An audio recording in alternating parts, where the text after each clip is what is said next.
Vous voulez prendre votre retraite ou céder votre rôle en tant qu'entrepreneur individuel? On va voir ensemble les différentes méthodes qui pourraient vous permettre de transmettre votre activité. À la question de savoir est-ce que c'est possible de transmettre sa micro-entreprise, la réponse est techniquement non. Vous êtes entrepreneur individuel en nom propre, donc techniquement vous ne pouvez pas vous transmettre vous. Si vous aviez une société, ce serait possible. Mais par contre, vous avez des alternatives pour quand même transmettre votre activité. La première, c'est si vous êtes commerçant, vous pouvez vendre votre fonds de commerce. Là, vous allez vendre les actifs de votre micro-entreprise. Donc, que vous soyez une personne physique ou une personne morale, vous pouvez procéder à la cession de votre fonds de commerce. Donc, il n'y a aucun problème pour les micro-entrepreneurs. Le fonds de commerce va représenter tous les biens matériels et immatériels de votre entreprise. Donc, soit le droit au bail, le nom, l'enseigne, le matériel et l'outillage qui vous servent quotidiennement à exercer votre activité en tant qu'entrepreneur individuel ou micro-entrepreneur, etc.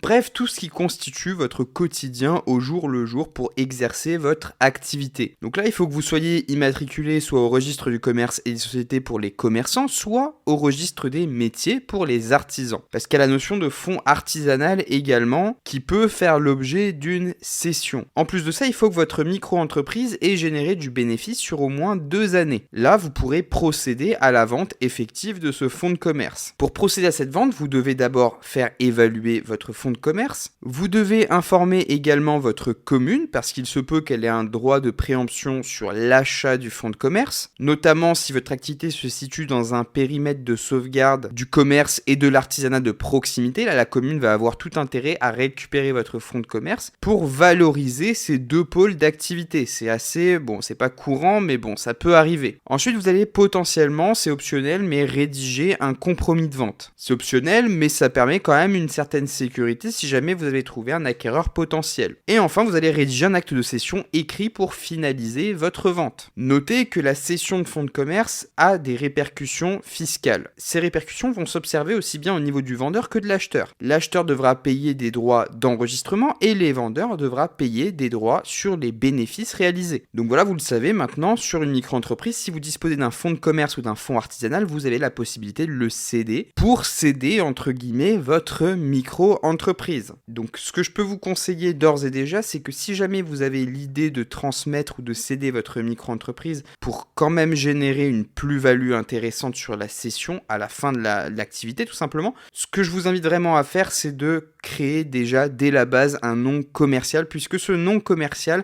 va augmenter la valeur de votre fonds de commerce ou de votre fonds artisanal. C'est un élément qui est monnayable et c'est un élément qui va permettre d'attirer la clientèle. Donc forcément, si vous avez construit votre entreprise individuelle au régime microsocial sous un nom commercial donné, la clientèle va reconnaître ce nom et ça va pouvoir être monnayé a posteriori. Deuxième option que vous avez pour transmettre votre micro-entreprise, c'est la donation ou la succession du fonds de commerce. Dans le cas de la donation, le fonds de commerce de la micro-entreprise est donné de son vivant. Là, vous pouvez donner votre fonds de commerce à un membre de votre famille. Les étapes à suivre sont les mêmes que pour la cession d'un fonds de commerce, sauf qu'il n'y aura pas de contrepartie financière. Par contre, les actifs devront néanmoins être valorisés pour justement calculer le montant de l'imposition. Et là, sur cette imposition, ce qu'il est très intéressant de savoir, c'est qu'il y a des allégements fiscaux, puisque avant le calcul, un abattement de 100 000 € est effectué sur la valeur du fonds de commerce. Et oui, on a un abattement de 100 000 € si on va faire une donation à des enfants, par exemple. Ensuite, selon la loi Dutreuil, une partie des droits de donation peut être exemptée jusqu'à 75% de la valeur de l'entreprise. Et pour être éligible, il faut avoir mené l'activité pendant au moins 2 ans et être le destinataire, puis prendre un engagement de continuer l'activité pendant au moins 3 ans. Ensuite, en cas de transmission précoce, donc si le donateur par exemple a 70 ans, à moins de 70 ans, il y a un abattement de 50% qui vient s'appliquer également. Et il s'applique sur la portion imposable du don. Donc ça veut dire que si le fonds de commerce vaut 200 000 €, il y a un abattement de 100 000 € par exemple. J'envoie le pacte Dutreuil également, 75%, il y aura plus qu'une petite quote-part qui sera imposable. Et là, on applique le 50% également, donc au final, on ne paiera pas d'impôt. Enfin, à cause de mort, il est possible également de transmettre ce fonds via un testament. Donc ça, il faudra s'y prendre évidemment à l'avance, mais il y a quand même possibilité de transmettre le fonds via un testament. Enfin, dernière possibilité que vous avez pour transmettre votre activité, c'est de créer une société. Vous pouvez entreprendre seul, c'est par exemple le URL, donc la forme unipersonnelle de la SARL, la SASU qui est la forme unipersonnelle de la SAS. Et là, pour le coup, la transmission sera simplifiée dans la société puisque pour le coup, les statuts vont pouvoir prévoir